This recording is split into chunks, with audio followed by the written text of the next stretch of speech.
This segment brought to you by Richard Carr, Buick GMC Cadillac, Richard Carr Motors, people you can count on. Colt Barber, one of the three guys that started the overall umbrella of what we do, Sic'Em365.com, with a lot of news and the message boards and more, and even, of course, this show. Joins us on 365 Sports, Craig Smoke and Paul Catalina. Colt, thank you very much for your time. You've been covering Baylor for a long time.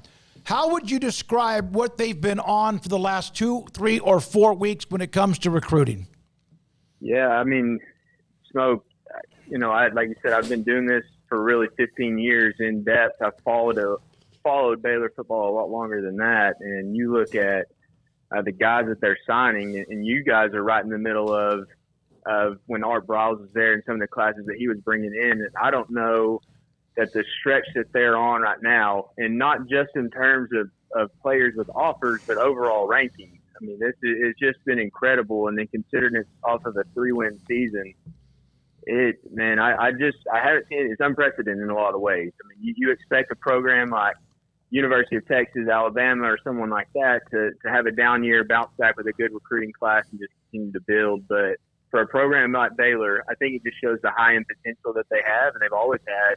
And you throw on NIL on top of that, what GXG has done, and they're right in the thick of it. And now it's time to win on the field, because if they can win on the field this fall, you're building out something that is sustainable. And you start competing with the rest of the Big 12 and the teams that are in there, and Baylor will recruit on par with all of them if they continue this up. Colt, they've gotten guys who didn't even have, who released infographics 2 weeks before, and they weren't even on there. Right, and they're coming in seemingly out of nowhere because of all that you mentioned. But how important is it for this coaching staff to stay in place so they can continue that momentum, and winning on the field, like you said, is the thing that makes that happen? Well, at the end of the day, if you're not winning, recruits are probably not going to come. But what they're selling is a vision. They're selling a vision to the players on their team. They're selling a vision to the fans, and obviously now it's trickled into recruiting. And you get a guy like Taz Williams, who has just gone above and beyond to recruit. And believe it or not, he's the guy that you mentioned. Baylor was not even considered, and then at the last minute, he's picking Baylor. And you get this momentum going in college football, and sometimes it's just undeniable. And I don't know how that will translate to the year, but this coaching staff knows they have to win. But when you see it trickle into recruiting, more than likely that vision's selling to the guys that are on the team as well. And I don't say that lightly. I just you have to re-recruit the guys on your team and re-motivate them to do something. But if it's NIL, that's one piece of it, right, for recruiting. But you also have to sell a vision. And they're selling something there that I think they're selling to their team. And the wins have to come. I mean, if Dave Aranda doesn't go back to a bowl game this year, and that'll be the 4th time in 5 years that he hasn't done it. He did go to and won in 22, but he had a losing season that year. But if they can't get back to a bowl game, I think that's where it ends. I had felt like they needed to do better than just getting to a bowl game, but this type of recruiting momentum, that is part of coaching college football. And if you have that success in coaching and recruiting, then that is part of your resume, and you're building something there. And for them to be able to do this is impressive. And I think the on-field results have to come. I just don't know if it was necessarily as high of a clip as it was 9 months ago that was needed. Don't worry about it, Colt. Nobody remembers the Armed Forces Bowl from a couple of years ago, except for Air Force. They're the only ones that still think about the Armed Forces Bowl. But, yeah, you kind of forget that was also in that mix as well of bowl appearances. David K was a big move behind the scenes. They reshuffled some things in terms of the way that they did their NIL. You brought in a guy like Keenan Hall. It seems like it's really been a combination of things, but what do you think are kind of the one or two major factors that have really shifted this thing in such an extreme direction?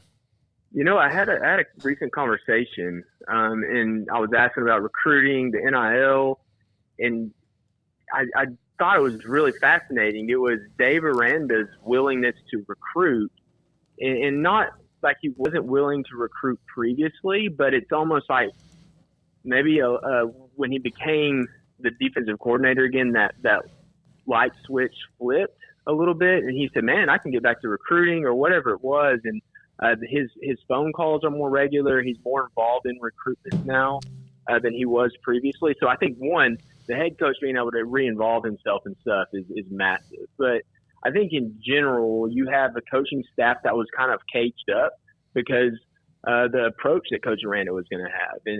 And I say that, I know there's a lot of fresh faces. I knew there's offensive scheme that's changed. But in general, I think you're kind of seeing what was the potential was.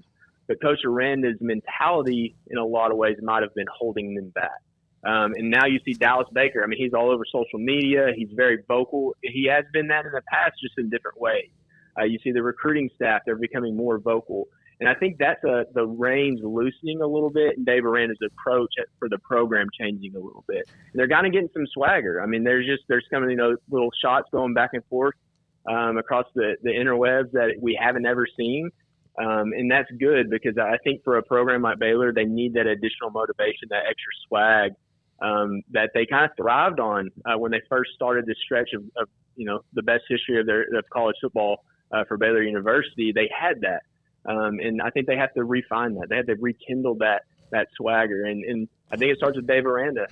His personality not necessarily has changed. I think he's just going in a different direction, and he's going to see if it works. And right now, you talk about winning the offseason. Every move that he's made seems like it has worked. There's some that have got overturned. You talk about offensive line coaches coming and going, but in general, overall, they have won this offseason. But like we said, we got to get back to the winning on the field now. I think they set themselves up in position because you talk about recruiting. It started back in December with the transfer portal. They added a lot of guys that are going to help them win this year. Yeah, I think that when you mention the swagger, I just think that in the last 5 to 6, 7 years, depending on the coaching staff, the year of Grobe, which was like a year of just like everybody was sitting on their hands and just trying to get through each day. And then what Rule brought to the table, which is a different angle, and then, of course, Aranda. But I kind of got the impression from coaches saying that we are no longer going to just get bullied on social media. We're not going to get bullied by people saying or taking pot shots at us. We're going to have the ability to fire back. They're going to lose some recruiting battles. They're going to lose probably more than they win. But I kind of got that impression, so it's interesting you brought that up because I think they're full throttle into that. Yeah, it does. And, you want your, as a coach, I have no doubt that you want your team to handle themselves with class. There's that fine line of having edge and having class. But I think Baylor needs to be kind of on the opposite side of that edge. They don't need to toe up to it. They need to toe over it a little bit and find that because last year they had a young team. I mean, there's a lot of youth, and I think a lot of people say, well, when you get older, you get a little bit more edgy. I think we all kind of understand what that means. But you also have to cultivate that type of atmosphere and say, we're going to do this. And there's no doubt that the players are watching on social media. They're all over social media as it is, but they're seeing that. Some of the guys that they added in the transfer portal bring that. You talk about Snack Johnson 2 years ago before he went to Arkansas. He was kind of that. And then they lose it. They lose guys like that. And they haven't added it back. But now they're back in the program. You're not talking about bad kids. It's just that's how they play. They play with that swagger. And I think it all kind of correlates. I think it goes back to Coach Aranda saying, okay, this did not work how I wanted to do it. Now we're willing to do it. Let's try this different way. And it has really taken its own life in the last 9 months. Colt, when you said guys that are going to help them this year that they've gotten, guys from the portal, they've had to go in because some of the guys they got from the portal are out for the season or medically retired. How do you think that affects them going forward when it actually comes to getting 6 or 7 wins this year, at least to rebound from the last year and a half that's been abysmal? Yeah, I mean, with such a large portal class, you expect there to be some misses. You take chances on guys. Like you talk about Michael Trigg from Ole Miss, who has just had a roller coaster of a career. But anybody that knows college football recruiting, for one, but also just in general, how good of an athlete and the potential that he brings. And so, like, you have guys that you're saying, yeah, we're probably not going to hit on all of these.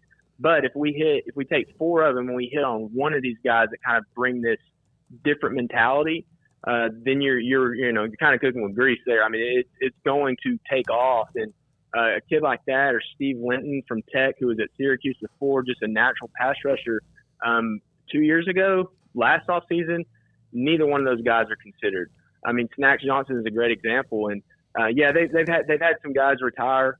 Kirk Deniker was obviously a tough one. They really were high on him. The good news is that even before we knew it, I think good news. Obviously, that's is not good news, but the staff knew in advance that was probably coming, so they had time to prepare for it. Coach Miller on the offensive line brought in 3 more guys in the summer to kind of offset that. And the approach is so much different. And you start talking about junior college guys, like they really went to the opposite end of the spectrum, and now they just have to balance that out. Because if you rely on it too much, I mean, we saw that with TCU last year. I mean, their whole mindset was let's just rebuild it from the top down and not from the bottom up. And I think what Baylor has right now is that they have built a foundation of culture. They have a young group that's really strong. I mean, if you really look back at what that freshman class did, the redshirt freshman class last year, there's a lot of potential there. Now they're adding some different layers on top of it that are the upperclassmen. And obviously that starts with potentially DeQuan Finn and what he brings to the table, the transfer receivers to kind of gel with that offense. But in this day and age, it doesn't take a lot to say, hey, we changed our offense. There's not this, patiently waiting for this offense to take hold anymore. I mean, you go to the portal and you're ready to go. Same can be said for defense, but fortunately Baylor's not changing too much schematically on defense. I mean, there will be changes, but I don't think Baylor fans should have to wait in this day and age with everything that you have access to in terms of the portal, finding quarterbacks. You can go buy a quarterback essentially, and what Baylor did was DeQuan Finn to come in and run an offense that he's already familiar with to an extent. So transfer portal is great. I just think they have to find a way to balance it. And we'll see how it takes hold this fall. All right, so you brought this up, and I brought this up yesterday on the show that Colt, you, Craig, Grayson, and also Travis did what would you define, what was it, Craig, define as a successful season. And I think a couple mentioned a bowl game, and then, Craig, you mentioned, can we have fun? Well, does it look like a team that's enjoyable to watch? And then Travis brought up, you'll know when you see it. And I kind of liked all of them. Colt, do you think it's possible with this recruiting surge that if Dave Aranda goes 5-7, but it's all the way to the end, that there's a chance he would stay on for another year to keep that class together, or can you do that?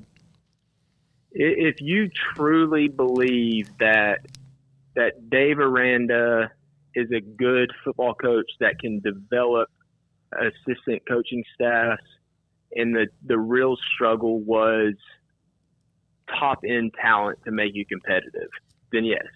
If that's truly what you believe, because what is he doing right now? He's addressing a talent issue. If that's your perspective, he's upgrading the talent. So you go 5-7 and you have 5 of those are, one score losses, and you lost your quarterback at some point in there. Like, I think you take that into consideration. Now, take back 9 months ago, if Baylor never starts recruiting any better than they had in the last couple of classes in general, then I don't think you have that same perspective, because the talent's not upgrading, right? But at 5-7, you're recruiting a top 25 class potentially. You have 4-stars coming out your ears comparatively to the last 10 years. Like, your mindset changes. It has to, because that's obviously a key part of college football. I mean, if you're not recruiting, you're not competing with the big boys. And I know the Big 12 has changed, but even within their own conference, you better be at the top, because that's what's going to drive your championships and your success. So I think there's a pathway to saying, 5-7 Dave Aranda can be retained.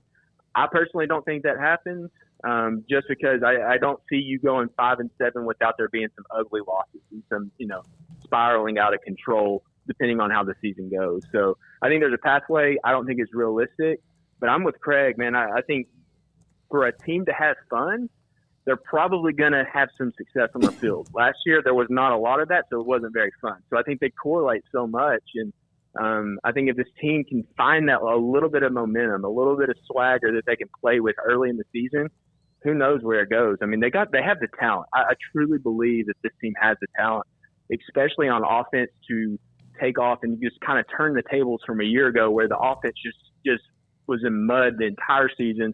the defense probably never really got in the groove and felt like they wanted to be in a game because of the way the offense kind of, chugged along very slowly and methodically. And just, to be frank, didn't do enough to help the defense have any confidence. So I'm anxious to see it. I mean, we're here. The fall camp practice starts tomorrow, and we don't have a ton of access, but I think we're going to get glimpses of it and hear from the players about what the changes have been over the summer. And I'm excited to see what happens. I mean, one way or the other, something's going to happen this fall, I believe. All right, last thing, and this is a merchandise thing.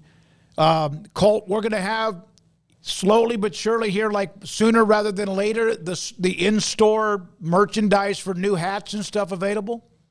Yeah, so right now, all the 365 Sports, we have 3 or 4 versions of the hat available right now. You can hop on and buy those. They're $19. We'll add more and more, just kind of different, colors to match possibly your school, and some generic whites and grays and stuff. But yeah, we're adding them in there. If you feel like supporting, it would be a great way. The brand's kind of taken off on us. We just want to capitalize on it. If you're a big follower of the show, we appreciate the support. But the hats, and there's some T-shirts available on there that you can hop on and order. Reasonable price. Like, we're not trying to make a bunch of money off of it. We just want to kind of grow the brand. And it's on 365sportsradio.com, and you can hop on there and buy one, and it'll be out pretty quickly once you do. And I will put a link in the... Yeah, do that to the chat room, Paul. Thank you. We'll also have some that will be given away. Stay tuned for that. I know Kim Coulter is going to buy a chunk. He loves the all-white, and you and Kim and I went back and forth on that earlier today. Thanks for your time, Colt. We appreciate it. Thanks, guys. I'll have a good one. Colt Barber, Sic'Em365.com, and also 365 Sports.